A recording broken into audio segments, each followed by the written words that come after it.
ನಮಸ್ಕಾರ ಬಂಧುಗಳೇ, ತಮ್ಮೆಲ್ಲರಿಗೂ ಜನಜಾಗೃತಿ ಪಬ್ಲಿಕ್ ಚಾನಲ್ಗೆ ಆಧಾರದ ಸ್ವಾಗತ.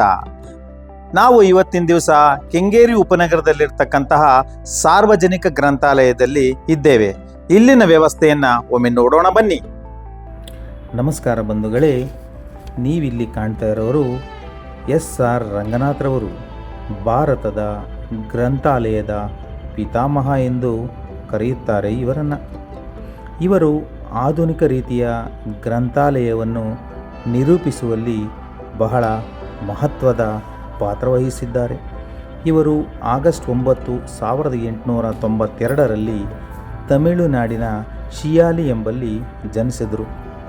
ಇವರ ಮುಖ್ಯ ಉದ್ದೇಶ ಓದುವ ಸಂಸ್ಕೃತಿಯನ್ನು ಬೆಳೆಸಿಕೊಳ್ಳಿ ಎಂದು. ಪುಸ್ತಕಗಳು, ದಿನಪತ್ರಿಕೆಗಳು ಮಾನವನ ನಿಜವಾದ ಸ್ನೇಹಿತರು. ಆ ಸ್ನೇಹಿತರನ್ನು ಜನರಿಗೆ ತಲುಪಿಸುವಲ್ಲಿ ಬಹಳಷ್ಟು ಕೆಲಸ ಮಾಡಿದವರಲ್ಲಿ ರಂಗನಾಥ್ ಅವರು ಪ್ರಮುಖರಾದವರು. ಪ್ರತಿ ವರ್ಷ ಆಗಸ್ಟ್ 12ರಂದು ಭಾರತದಲ್ಲಿ ರಾಷ್ಟ್ರೀಯ ಗ್ರಂಥಾಲಯ ದಿನ ಅಂತ ಆಚರಣೆ ಮಾಡಲಾಗುತ್ತೆ. ಗ್ರಂಥಾಲಯ ಜ್ಞಾನವೇ ಶಕ್ತಿ. ಆ ಜ್ಞಾನವನ್ನು ಎಲ್ಲರಿಗೂ ಉಚಿತವಾಗಿ ನೀಡುವ ಪವಿತ್ರ ಸ್ಥಳವೇ ಸಾರ್ವಜನಿಕ ಗ್ರಂಥಾಲಯ. ಇಂದು ನಾವು ಕೆಂಗೇರಿ ಉಪನಗರದ ಭಾಗದಲ್ಲಿ ಇರುವ ಒಂದು ಉತ್ತಮ ಸಾರ್ವಜನಿಕ ಗ್ರಂಥಾಲಯಕ್ಕೆ ಭೇಟಿ ಕೊಟ್ಟಾಗ ಇಲ್ಲಿ ವಿದ್ಯಾರ್ಥಿಗಳು, ಉದ್ಯೋಗಾರ್ಥಿಗಳು ಹಾಗೂ ಪುಸ್ತಕ ಪ್ರಿಯರು ಶಾಂತ ವಾತಾವರಣದಲ್ಲಿ ಓದುತ್ತಿರುವ ದೃಶ್ಯ ನಿಜವಾಗಿಯೂ ಮನಸ್ಸಿಗೆ ಸಂತೋಷ ನೀಡುತ್ತದೆ. ಸಾವಿರಾರು ಪುಸ್ತಕಗಳು, ಸ್ಪರ್ಧಾತ್ಮಕ ಪರೀಕ್ಷೆಗಳ ಮಾಹಿತಿಯನ್ನು ಒದಗಿಸುವ ಪುಸ್ತಕಗಳು, ದಿನಪತ್ರಿಕೆಗಳು ಹಾಗೂ ಅಧ್ಯಯನಕ್ಕೆ ಸೂಕ್ತವಾದ ವ್ಯವಸ್ಥೆಗಳು ಈ ಗ್ರಂಥಾಲಯದಲ್ಲಿದೆ. ಈ ಗ್ರಂಥಾಲಯವು ಯುವ ಜನರಲ್ಲಿ ಓದುವ ಅಭ್ಯಾಸ ಬೆಳೆಸುತ್ತಾ ಬಂದಿದೆ. ಮೊಬೈಲ್ ಯುಗದಲ್ಲಿ ಪುಸ್ತಕಗಳ ಮಹತ್ವ ಕಡಿಮೆಯಾಗಿಲ್ಲ ಎಂದು ಈ ಕಟು ಸತ್ಯ ನಮಗೆ ಅಲ್ಲಿಗೆ ಭೇಟಿ ಕೊಟ್ಟಾಗಲೇ ಗೊತ್ತಾಗಿದ್ದು. ಓದುವ ಅಭ್ಯಾಸ ಬೆಳೆಸೋಣ, ಜ್ಞಾನವಂತ ಸಮಾಜವನ್ನು ನಿರ್ಮಿಸೋಣ ಎಂಬ ಮೂಲ ಉದ್ದೇಶ ಈ ಸಾರ್ವಜನಿಕ ಗ್ರಂಥಾಲಯದ್ದು.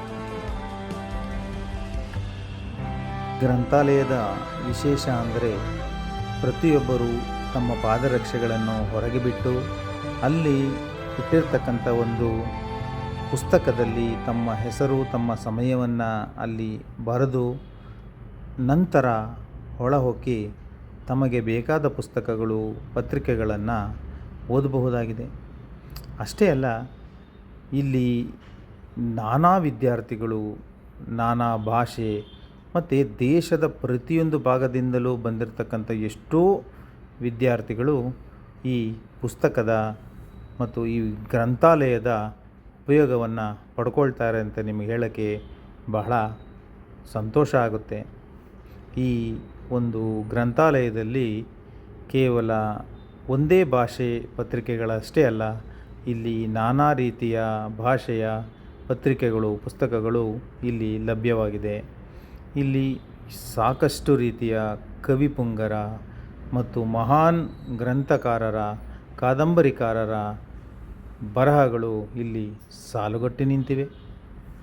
ಮತ್ತು ಅವರ ಭಾವಚಿತ್ರಗಳು, ಅವರ ಸಂಬಂಧಪಟ್ಟಂತಹ ಜ್ಞಾನಾರ್ಜನೆ, ಅವರಿಗೆ ದೊರೆತ ಪ್ರಶಸ್ತಿಗಳು, ನಾನಾ ರೀತಿ ಒಂದು ಸುಂದರವಾದ ಭಾವಚಿತ್ರಗಳನ್ನು ಈ ಒಂದು ಗ್ರಂಥಾಲಯದಲ್ಲಿ ಅಳವಡಿಸಲಾಗಿದೆ. ಅಷ್ಟೇ ಅಲ್ಲ, ಇದರ ಪಕ್ಕದಲ್ಲಿ ಒಂದು ಸುಂದರವಾದಂತಹ ಉದ್ಯಾನವನವಿದೆ. ಈ ಒಂದು ಸಾರ್ವಜನಿಕ ಗ್ರಂಥಾಲಯವು ನಿಶಬ್ದ ವಾತಾವರಣ, ತಣ್ಣನೆಯ ಗಾಳಿಯ ವಾತಾವರಣ. ಒಂದು ಒಳ್ಳೆಯ ಪುಸ್ತಕ ಮನುಷ್ಯನ ಜೀವನವನ್ನು ಬದಲಾಯಿಸಬಲ್ಲ ಶಕ್ತಿ ಹೊಂದಿದೆ. ಸ್ವಚ್ಛವಾದ ಓದುವ ಕೋಣೆ, ಶಾಂತ ವಾತಾವರಣ ಮತ್ತು ಸರಿಯಾದ ವ್ಯವಸ್ಥೆ ಇಲ್ಲಿ ಬರುವ ಪ್ರತಿಯೊಬ್ಬರಿಗೂ ಓದುವ ಆಸಕ್ತಿಯನ್ನು ಇನ್ನಷ್ಟು ಹೆಚ್ಚಿಸುತ್ತದೆ. ಅಷ್ಟೇ ಅಲ್ಲ, ಇಲ್ಲಿ ಬಂದಂತಹ ಪ್ರತಿಯೊಬ್ಬ ವಿದ್ಯಾರ್ಥಿ ತನಗೆ ಬೇಕಾದಂತಹ ತನ್ನ ವಿದ್ಯಾರ್ಜನೆಯನ್ನು ಹೆಚ್ಚಿಸಿಕೊಂಡೇ ಹೊರ ಹೋಗುತ್ತಾನೆ. ಓದುವ ಅಭ್ಯಾಸವನ್ನು ನಾವೆಲ್ಲರೂ ಹೆಚ್ಚಿಸಿಕೊಳ್ಳೋಣ. ಬಂಧುಗಳೇ, ನಿಮ್ಮೊಂದಿಗೆ ನಾವು ನಮ್ಮ ಜನಜಾಗೃತಿ ಪಬ್ಲಿಕ್ ಚಾನಲ್ನ ಸಬ್ಸ್ಕ್ರೈಬ್ ಮಾಡ್ಕೊಳ್ಳಿ. ನಮ್ಮನ್ನು ಬೆಳೆಸಿ, ಇನ್ನೂ ಉಪಯುಕ್ತವಾದಂತಹ ಮಾಹಿತಿಗಳನ್ನು ನಿಮ್ಮ ಬಳಿ ನಾವು ತಂದುಕೊಡಲು ನಮಗೆ ಸಹಕಾರಿಯಾಗಿ.